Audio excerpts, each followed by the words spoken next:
Hello people, so welcome to my review of One Piece chapter 1037. But before I do the second chapter of 2022 of One Piece, I want to dive into the One Piece opening that we got, opening 25 or 24 technically, however you want to go about it.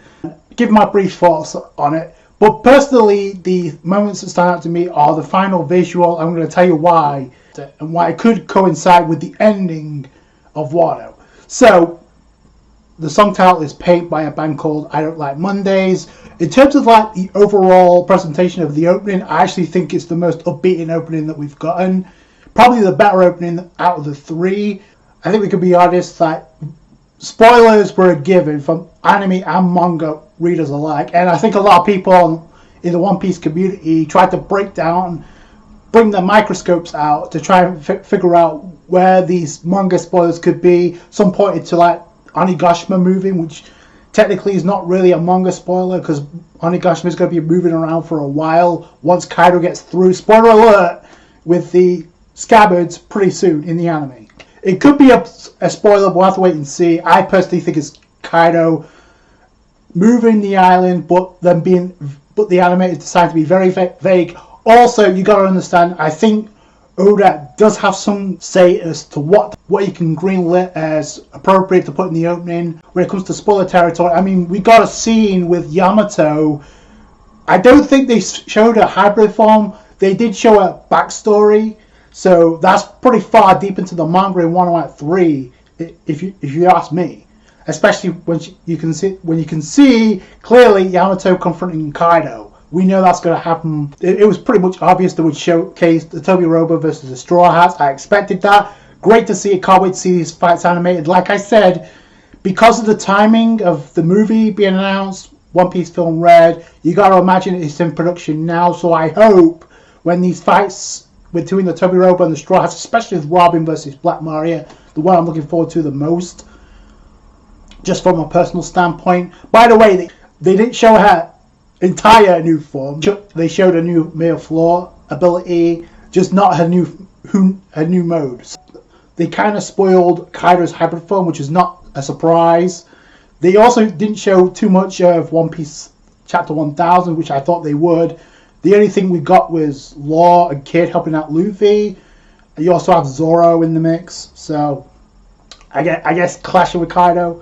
The visuals were great, but like I said, the song was very uplifting, upbeat. It was the most upbeat opening that we've got, and I think the reason is this could actually be the last opening of the Wano anime, in my opinion. It would make sense.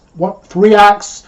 The third opening, technically, obviously, you have 4, but I don't really classify We Are as like a Wano opening. It was just an opening for episode 1000, so take that as you will. But yeah, technically, we have 3 openings, 3 acts. It would make sense.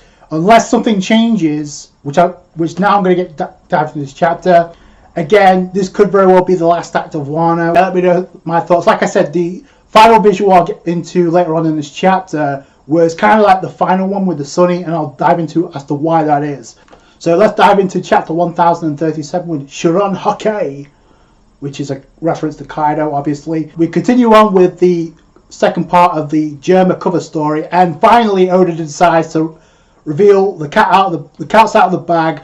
The Vince Smokes are alive and well, and we knew this was obvious for a while. If Jinbei survived, if Jinbei stated that the Sun Pirate survived, I'm pretty sure the Vince Smokes was still going to be alive and well. Turns out that's the case. I'll be honest, this is a more logical conclusion than Pound surviving, in my honest opinion, because it's the Vince Smokes. And honestly, I don't think people are going to complain too much about a Raging Vince Smoke still being alive.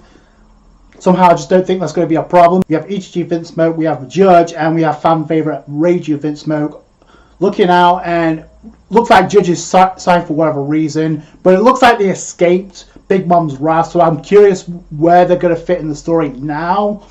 Once they escape, I'm pretty sure we're going to go to Niji and Yonji next, because we haven't seen them yet.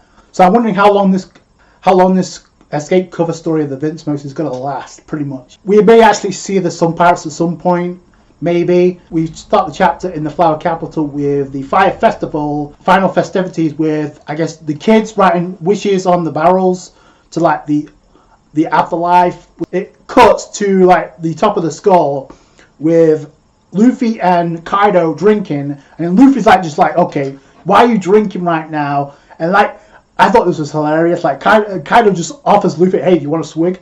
Yeah, like in the middle of a fight, what, you want to start drinking? Okay. Oda decides in this first chapter of 2022 to end the chapter with Luffy versus Kaido round 3. In this chapter, the second chapter, Oda decides to like reveal more, just focus on Luffy versus Kaido to, I guess, to like get to the point where he needs to get before he goes elsewhere next. And Kaido's drinking because he's having fun. Usually it's because he's sad or depressed, but now it's like it's different because this is the first time we've seen Kaido drinking because he's happy. And Luffy's like, oh, you're totally wasted here. This is the part that kind of like took me aback a little bit because it's like Luffy's like, you better not use this as an excuse when I beat your ass, and Kaido's like, no, you idiot. Being drunk won't weaken me, which I thought that was the opposite, because I thought it was stronger sober. Because if that's the case, that's a complete contradiction from Wano Act 1 when Kaido was drunk and it looked like Luffy was getting the better of Kaido, and he gets sober and then he one-hit KOs Luffy. Yeah, that kind of took me back a little bit. So is he stronger or is he weaker? It's kind of like Rock Lee. Is he more effective when he's drunk or is he more effective when he's sober? Wait, Luffy comes in, he's like, yeah, screw this, I'm not dealing with this. He comes in, Goma Goma no, and this is where we get the title of the chapter in Kaido's attack, Shuran Hakai. Shuran Hakai is like a derivative of the Rame Hakai, or Hakai, which is the Thunder Bagua of Kaido, I guess when he's in his Oni form. Because he starts in his Oni form, then he goes into his hybrid form immediately. He unleashes this attack on Luffy. As Shuran Hakai is the Drunken Dragon Bagua, which is a derivative of the Thunder Bagua. Probably an upgrade, kind of like Luffy's Red Rock being an upgrade of Luffy's Red Hawk. Kaido connects with this and Luffy takes a pretty big hit. And he still tanks it, by the way, without any hockey. But Kaido comes in and he's like, right, Noraku, just smashes Luffy in the head. And you see the interior of the life floor, the roof cracking. So that's not good, because if that collapses on top of the fire, that could cause a lot of problems. It's interesting that Oda doesn't decide to show where Yamato's at right now, where the apparition, the ghost of Kanjuro's at, or where Usopp's at right now in this chapter. We could go there next. In fact, I think we have to try and wrap that plot point. So then Kaido goes into his dragon form. Luffy's like getting up. Luffy comes in. Kaido tries to counter with Dragon Twister. Luffy, it looks like he blocks it because he's like, and then Kaido's like, okay, brat, get away, because he's like crying drunk phase. It doesn't matter because Kaido swings with his mace. Luffy jumps in the air and dodges, then comes in with a kick that nails Kaido right in the jaw. That was an awesome looking kick right in the jaw. The demeanor between the two, the interaction between the two is much different than what we've been getting. With Oda's making it a point to make Kaido a little more human with each clash, with each time we see Luffy versus Kaido. Look at the beginning of this chapter, like how Kaido was offering Luffy a drink. Kaido tries to swing again, and then it looks like Luffy steps on Kaido's tail, and then both of them deliver the headbutts, which kind of reminds me of the ulti Luffy headbutt. The only difference is neither Kaido or Luffy making contact. It's like the Advanced Conqueror's Hockey Clash with the headbutts, so that was pretty cool. And then they both blow back, and it's like, and this actually looks like it sobers up Kaido, because it's, why'd you have to wake me up? That was kind of a buzz. Then Kaido uses a mouth blast. I assume that's a fire breath blast. Doesn't matter because Luffy dodges that and comes in with a Gatling. By the way, I love that panel of Luffy using Gatling meteor shower. That was pretty cool. The one thing I like about this chapter, it looks like both Kaido and Luffy are using new attacks. At least that looks new to me. Then Kaido tries to counter with Gundari. He nails Luffy in the face.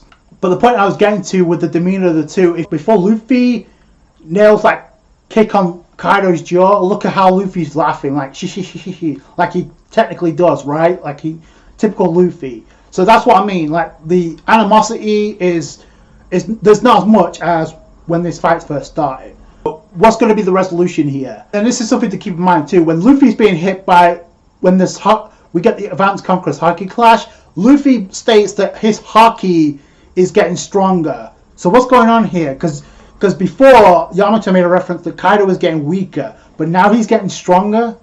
or his hockey's getting stronger? Is it blooming in the heat of battle like Luffy does, or is it just because the rush that Kaido's getting for this 1v1 fight? And this chapter pretty much turns into a slugfest between the two with attacks, because after Kaido and Luffy connect blows on one another, they literally try to clash again. It looks like Kaido swings his mace and Luffy dodges it, or he actually uses a shockwave to direct the attack, or just block the attack. You need to look closely at that panel. Either way, Luffy comes in with a kick. Look at Kaido's face. He's laughing with ecstasy on his face. So yeah, Luffy comes in with a kick to the stomach this time, and he actually spits up blood. Oda takes this up. I thought this is where Wano Act 3 is going to end, because it literally shifts over to the Holy Land Mary Jose, the red line with the Gorosei. So yeah, that was nuts. That was the most surprising part of the chapter, but it references what's going on Wano, because and this is something I mentioned in the previous review. So the Gorosei mentioned that this year's revelry was cursed. That we should put that aside, because what's happening on Wano is more a pressing issue. Whatever's going on in the world right now, involving Sabo, involving Boa Hancock, involving Vivi, the Shishibukai, all that stuff, whatever's happening right now with King Cobra, it's been overshadowed by what's taking place and what could occur should Kaido or Big Mom fall on Wano. That's what it looks like, and it's like looking like, and that's where the tension is leading to, because they do not want Luffy taking down a Yonko. That's a fact. So, and they're worried when it's like, okay, they're under the assumption that Nico Robin's been captured.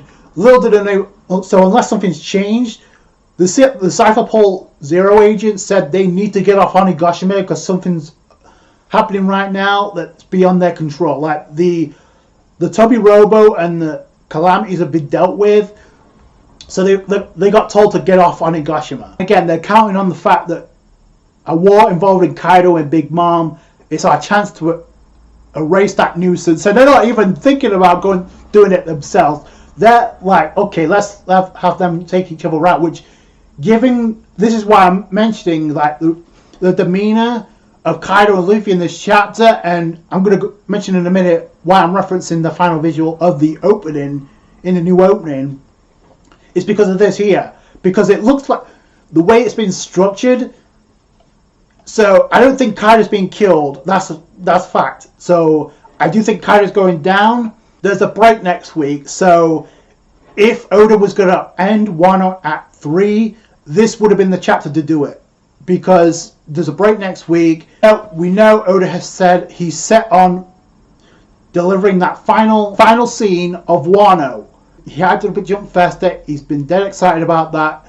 It took a lot longer, but he's hoping to give that to us this year, which would mean it would be the ending of Wano. Regardless of when that happens, I personally think it's going to happen before the movie hits the theaters. That's just my prediction. But then the most interesting part is, like, while this is going on, you have the marine ships of the world government, they're spotting a shadow, and I guess how this is going to play out for them cuts back to the Gorosei, where the long-bearded one is like, okay, it's impossible. That fruit is nothing but a legend right now.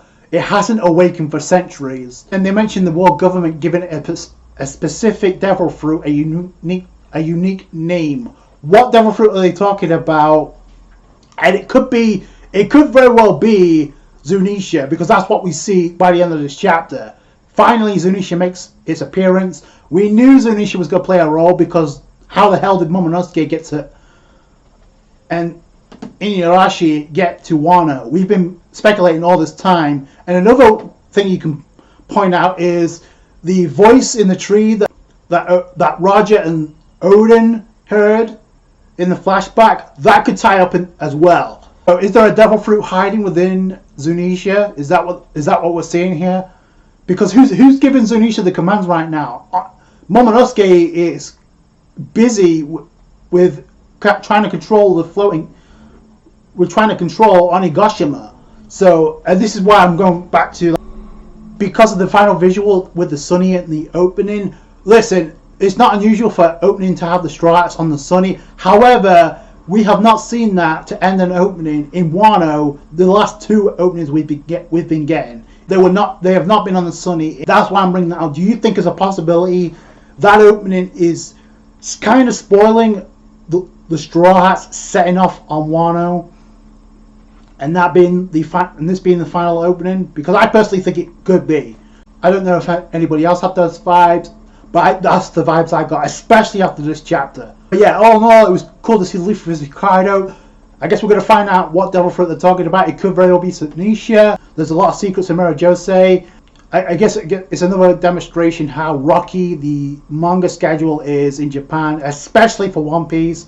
But that could be also Oda with his health problems. And if that's the case, then it's more to the benefit that Oda takes care of himself first, more than anything else. I just hope everything's all well with Oda. But yeah, finally Zunisha appearing after, I don't know, since the beginning.